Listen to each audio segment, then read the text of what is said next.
Preparation ഏതായാലും നടക്കണമല്ലോ. ആ പ്രിപ്പറേഷന് ഇത് ഈ യാഥാർത്ഥ്യങ്ങൾ കൂടി വെച്ചുകൊണ്ട് ഉള്ള ബജറ്റ് പ്രിപ്പയർ ചെയ്യാൻ പറ്റും. ആ വശം നിലനിൽക്കുന്നുണ്ട്. നമ്മളെ ഞെരുക്കലാണ് ഉദ്ദേശം. അത് നമ്മളെല്ലാവരും കാണും. ആ ഉദ്ദേശം അതേപോലെ നടക്കാൻ പാടില്ല. അതിന് നമുക്ക് ഒന്നിച്ച് നിൽക്കാൻ കഴിയണം. ഒന്നിച്ച് നിന്ന് നേരിട്ടാൽ ഇതെല്ലാം അതിജീവിക്കാൻ നമുക്ക് കഴിയും. ഇപ്പം നമുക്ക് ഇതിൽ ഗവർണർ സർക്കാരിനോടൊരു കാര്യം ചോദിച്ചാൽ ആ കാര്യത്തിനും ഗവർണറുടെ കാര്യത്തിന് മറുപടി കൊടുക്കണം. പക്ഷേ അതിൻ്റെ രീതിയാണ് ഞാൻ നേരത്തെ ചോദ്യം ചെയ്തത്. ഏതെങ്കിലും ഒരാൾ എന്തെങ്കിലും ഒരു പെറ്റീഷൻ അയച്ചു കൊടുത്താൽ ആ പെറ്റീഷൻ്റെ മേലെ വിശദീകരണം ചോദിക്കുകയല്ല ഗവർണർ ചെയ്യുന്നത്. ആ പെറ്റീഷനിൽ പറയുന്ന കാര്യങ്ങൾ ഗവർണർക്ക് ബോധ്യമുള്ളതാണെങ്കിൽ ഗവർണർ സംസ്ഥാനത്തോട് ചോദിക്കണം, സംസ്ഥാന ഗവൺമെൻറ്റിനോട് ചോദിക്കണം. അപ്പോഴാണ് സംസ്ഥാന ഗവൺമെൻറ് മറുപടി പറയാൻ ബാധ്യത. ഓരോ പെറ്റീഷൻ്റെയും മേലെ അത് മറുപടി അയച്ചാൽ അതിന് മറുപടി പറയാനല്ല സംസ്ഥാന ഗവൺമെൻറ് ബാധ്യതപ്പെട്ട് നിൽക്കുന്നത്. ആ ഭാഗമാണ് ഞാൻ നേരത്തെ ചൂണ്ടിക്കാണിച്ചത്. ഗവർണർ അയച്ച കത്തിന് അതിൻ്റെതായ മറുപടി അതെങ്ങനെ കൊടുക്കണം എന്നുള്ളത് ആലോചിക്കണം.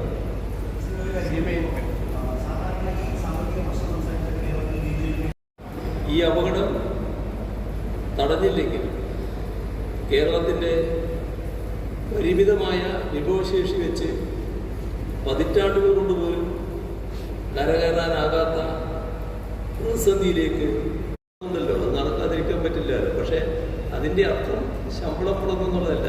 എന്നാൽ പല കാര്യങ്ങളും മുടങ്ങേണ്ടതായിട്ട് വരുമല്ലോ. നിങ്ങൾ കയ്യിലുണ്ടാകേണ്ട തുക കയ്യിലില്ലാതെ വരുമ്പോൾ അത് എങ്ങനെ ചെലവഴിക്കാൻ പറ്റും?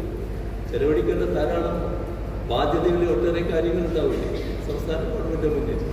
അപ്പോൾ അത്തരം ഒരു വലിയ സാമ്പത്തിക ദുരിതത്തിലേക്ക് തള്ളിവിടുകയാണ് ചെയ്യുക. ഒട്ടേറെ മേഖലകളിൽ ചെലവഴിക്കേണ്ട പണം ചെലവഴിക്കാൻ കയ്യിലില്ലാതെ വരും. അതാണ് പ്രശ്നം. അതിലെ ജനങ്ങളാകെ ഇറങ്ങിയിരിക്കുകയാണ്. ജനങ്ങൾ ഈ കാര്യത്തെല്ലാം പൂർണ്ണ ബോധ്യമുള്ളവരാണ്. നമ്മുടെ നാടിൻ്റെ വികസനം തടയത്തക്ക രീതിയിലുള്ള ഒരു ഇടപെടലും പാടില്ല എന്ന് അതാണ് ജനങ്ങൾ ഇപ്പോൾ ഒന്നിച്ച് അഭിപ്രായം രേഖപ്പെടുത്തിക്കൊണ്ടിരിക്കുന്നത്. ബോധ്യതക്കുറവല്ല ഇതിന് പ്രതിപക്ഷത്തെ പ്രേരിപ്പിക്കുന്നത്. പ്രതിപക്ഷം സ്വീകരിക്കുന്ന നിലപാടിൻ്റെ ഭാഗമാണ്.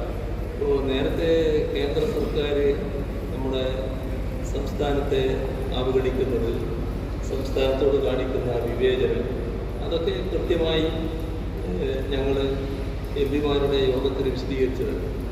അവർക്കത് ബോധ്യമാവുകയും ഞങ്ങളെ അഭ്യർത്ഥനയുടെ ഭാഗമായിട്ടാണ് ഞങ്ങൾ കേന്ദ്ര ധനമന്ത്രിയെ കാണാമെന്ന് സമ്മതിക്കുകയും ചെയ്തു. തീർത്തും അപലപനീയമായ സംഭവം. അങ്ങനെ നടക്കാൻ പാടില്ല. അതിനകത്ത് സുരക്ഷാ വീഴ്ചയുടെ പ്രശ്നം അവിടെയുള്ള പ്രധാന കക്ഷികളെല്ലാം ഉന്നയിച്ചിട്ടുണ്ട്. ആ കാര്യം ഗവൺമെൻറ് ഗൗരവമായി പരിശോധിച്ച് ആവശ്യമായ നടപടികൾ സ്വീകരിക്കേണ്ടതുണ്ട്. പക്ഷേ നടന്ന കാര്യത്തെ പൂർണ്ണമായും അവലംബിക്കുന്നത് നമുക്ക് ഉള്ളവരുടെ